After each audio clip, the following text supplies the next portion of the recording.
NEET paper leak में आज एक बड़ा एक्शन हुआ। पटना ईओयू की टीम पर नीट का पेपर लीक करने वाले मास्टरमाइंड के करीब पहुंच चुकी है। बिहार में नीट पेपर लीक का कनेक्शन अब झारखंड से जुड़ गया है। गिरफ्तार जूनियर इंजीनियर सिकंदर का भी कनेक्शन अब झारखंड से निकल गया है। बिहार टू झारखंड नीट में चिट के कितने कल्प्रिट हैं? नीट का पेपर आखिर लीक कहां से हुआ, किसने करवाया और कैसे उसे छात्रों तक पहुंचाया और कैसे फिर इसे पकड़वाया गया? इस रिपोर्ट में मिलेगा आपके हर सवाल का जवाब। अनुराग यादव और आयुष कुमार कोटा में कोचिंग कर रहे थे। अभिषेक कुमार रांची में नीट एग्जाम की प्रिपरेशन कर रहा था। शिवानंद तिवारी पटना में नीट का कोचिंग कर रहा था। कोई 2 साल तो कोई 3 साल से नीट की तैयारी कर रहा था, लेकिन किसी ने भी कोटा या रांची को एग्जाम सेंटर के रूप में नहीं चुना। कोचिंग कहीं पर भी करेंगे, लेकिन सेंटर का कॉन्सेप्ट क्लियर था, पटना ही भरेंगे, क्योंकि पेपर परीक्षा से पहले पटना में ही आने वाला था और इस पेपर लीक का मास्टरमाइंड सिकंदर था।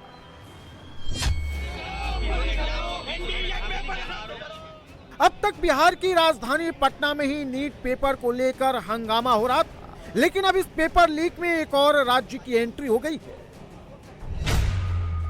नीट का पेपर बिहार में जो लीक हुआ, उसका कनेक्शन झारखंड से जुड़ गया है। बिहार में नकल माफियाओं ने परीक्षार्थियों को जो पेपर रटवाया, वो झारखंड के हजारीबाग के एक सेंटर का निकला।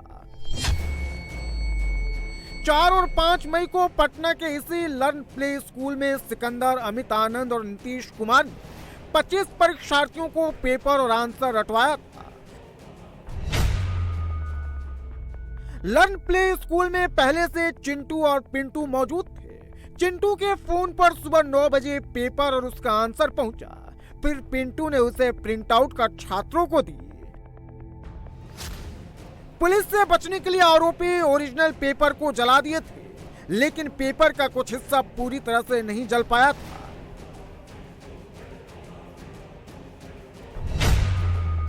और पेपर के ऊपर एक खास नंबर छपा हुआ होता है, जो राज्यवार नीट के पेपर की पहचान बताता है। नकल माफियाओं के पास जो पेपर पहुंचा था, उस पर बुकलेट नंबर 61364888 नंबर छपा हुआ था। और पटना ईओयू ने जब जांच की तो ये बुकलेट हजारीबाग सेंटर का निकला। अब सवाल यह है कि पटना से हजारीबाग सैकड़ों किलोमीटर दूर है, लेकिन नकल माफियाओं को इतना यकीन था पेपर लीक जरूर होगा, इसलिए एक दिन पहले ही पूरी तैयारी कर ली गई। 4 मई को ठहरने से लेकर पेपर हटवाने और ट्रांसपोर्ट तक की पूरी व्यवस्था सिकंदर ने कर रखी थी।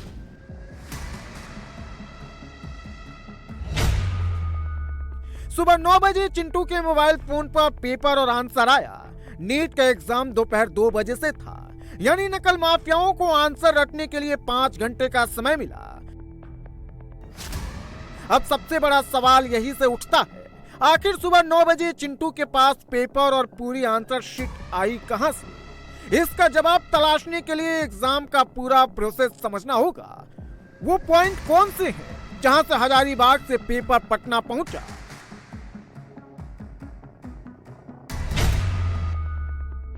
पेपर सेट होने से लेकर एग्जाम होने तक कुल 11 पॉइंट हैं।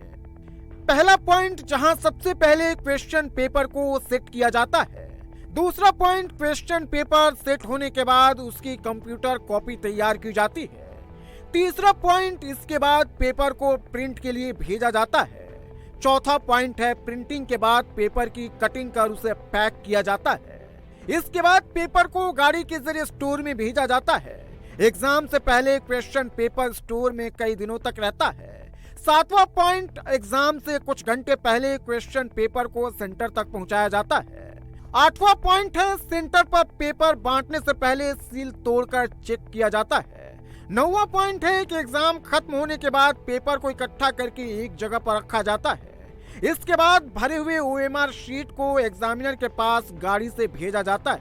और 11वां पॉइंट है, ओएमआर शीट की स्कैनिंग और उसे चेक करना। लेकिन स्टोरेज ऐसी जगह है जहां से नीट का पेपर लीक हो सकता है, क्योंकि सेंटर में परीक्षा से 1 या 2 घंटे पहले पेपर पहुंचता है, जबकि चिंटू के पास सुबह 9 बजे पेपर और आंसर भी थे, यानी पेपर रात को ही लीक हुआ। अब हजारीबाग से पेपर पटना कैसे पहुंचा, इसकी पड़ताल एक गाड़ी पर जा पहुंची, जिसकी नंबर प्लेट और नंबर प्लेट के ऊपर जो लिखा है वो पेपर लीक की सबसे अहम कड़ी है। नीट पेपर लीक मामले का खुलासा जिस डस्टर गाड़ी की बरामदगी से हुआ, ये गाड़ी वो है, यही है वो डस्टर गाड़ी जिससे नीट पेपर लीक मामले का खुलासा हो गया और यहीं से लगातार कड़ियां जुड़ती गईं। और ये गाड़ी सिकंदर यादवेंदु की है, जो जूनियर इंजीनियर के पद पर दानापुर नगर परिषद में तैनात है। और जब वो गाड़ी पे घूम रहा था तो नगर प्रशासन दानापुर का नेम प्लेट भी लगा हुआ था और इस नेम प्लेट के साथ सिकंदर यादवेंदु एक अभ्यर्थी के पिता और बिट्टू नाम के एक ड्राइवर के साथ इस गाड़ी में सवार था। पुलिस को ये जानकारी मिली थी कि एक उजले रंग की डस्टर गाड़ी में पेपर लीक से जुड़े लोग घूम रहे हैं और जैसे ही ये जानकारी पुलिस को मिली उसके बाद राजवंशी नगर में एक हनुमान मंदिर के पास पुलिस ने नाकेबंदी की और फिर ये गाड़ी पकड़ी गई, इसे रोका गया। गाड़ी नंबर झारखंड का JH01BW0019 और इसी गाड़ी की जब तलाशी ली गई तो फिर कई सारी चीज़ें इसमें से मिली। 4 लड़कों के एडमिट कार्ड मिले और उसके बाद पुलिस ने उन सभी एडमिट कार्ड के नंबर के आधार पर उनके सेंटर्स को ढूंढा कि आखिर ये रोल नंबर का जो छात्र है वो कहाँ परीक्षा दे रहा है। सिकंदर और झारखंड का पुराना कनेक्शन है। सिकंदर मूल रूप से बिहार के समस्तीपुर का रहने वाला है, लेकिन परिवार के साथ झारखंड के रांची में सेटल हो गया था।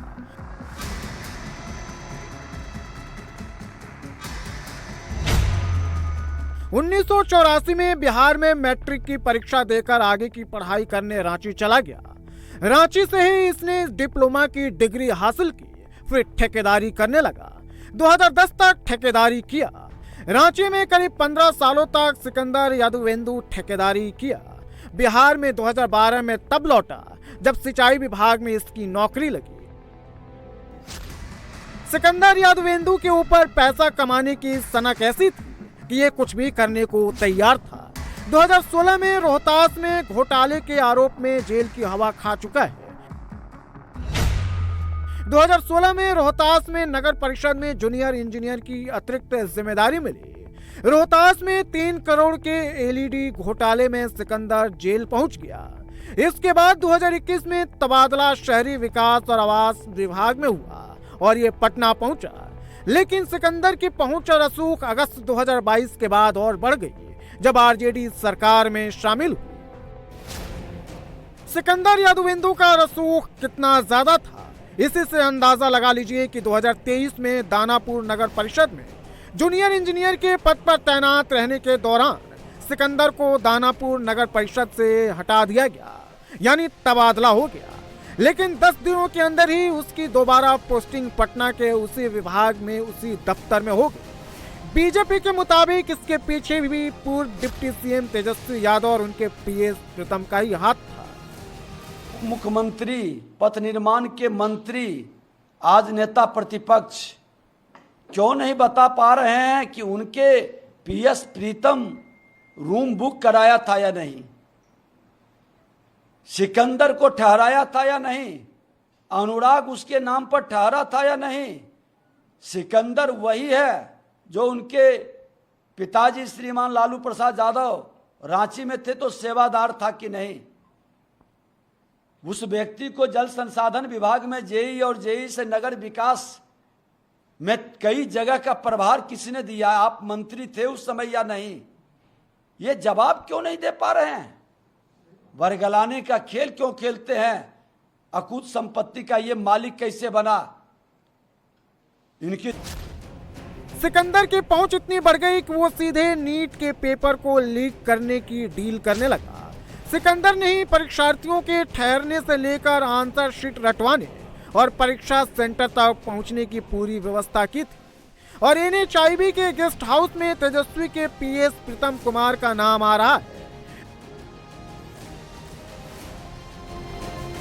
बीजेपी तेजस्वी पर पेपर लीक में शामिल होने का आरोप लगा रही और तेजस्वी संजीव मुखिया को लेकर बीजेपी को डरा रहे हैं। अब ये तो देखना पड़ेगा उसके अंदर क्या है ना।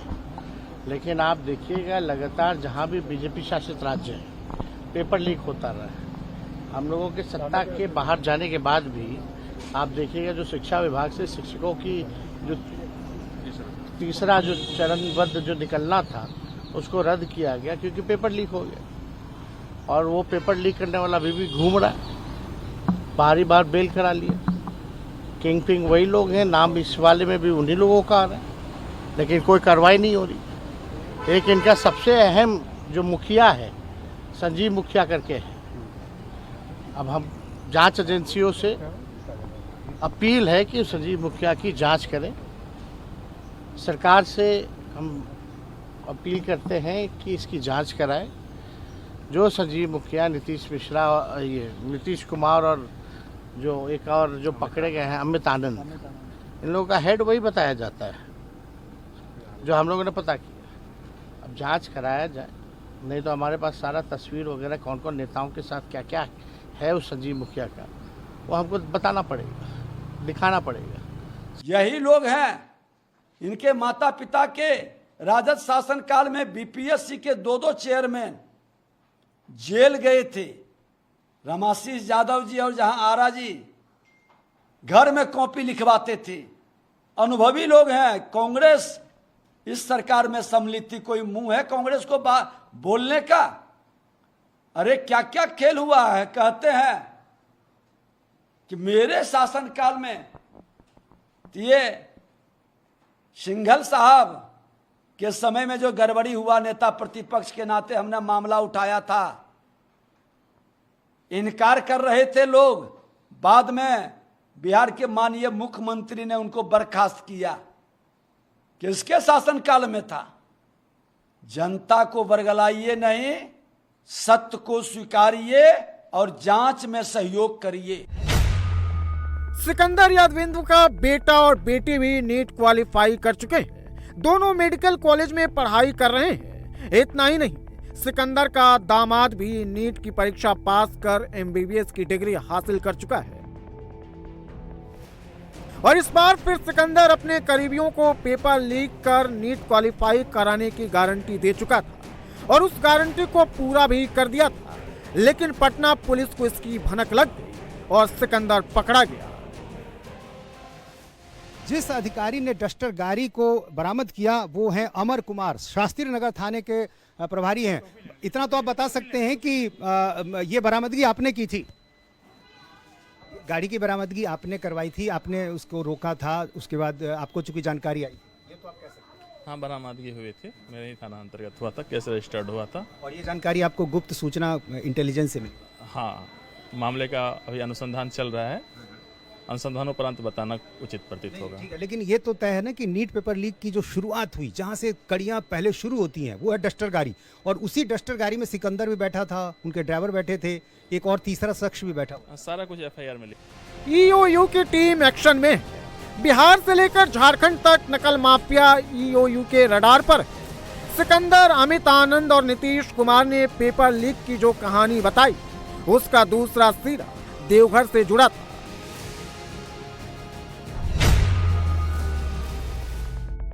ईओयू की टीम ने देवघर में पेपर लीक में शामिल 6 आरोपियों को धर दबोचा है। सभी को ईओयू की टीम 21 जून को पकड़ी। पकड़े गए आरोपियों में चिंटू भी शामिल है, जिसके मोबाइल फोन पर एग्जाम से पहले नीट का पेपर पहुंच गया था। पकड़े गए सभी आरोपी एक ही जगह पर छिपे हुए थे। जिसके घर में छिपे हुए थे वो भी पटना के शास्त्री नगर थाना क्षेत्र का ही रहने वाला है। पकड़े गए सभी आरोपी नालंदा के रहने वाले पंकु कुमार, परमजीत सिंह उर्फ बिट्टू, चिंटू उर्फ बालदेव कुमार, काजू उर्फ प्रशांत कुमार, अजीत कुमार, राजीव कुमार उर्फ कारू। सभी आरोपियों में कॉमन है नालंदा।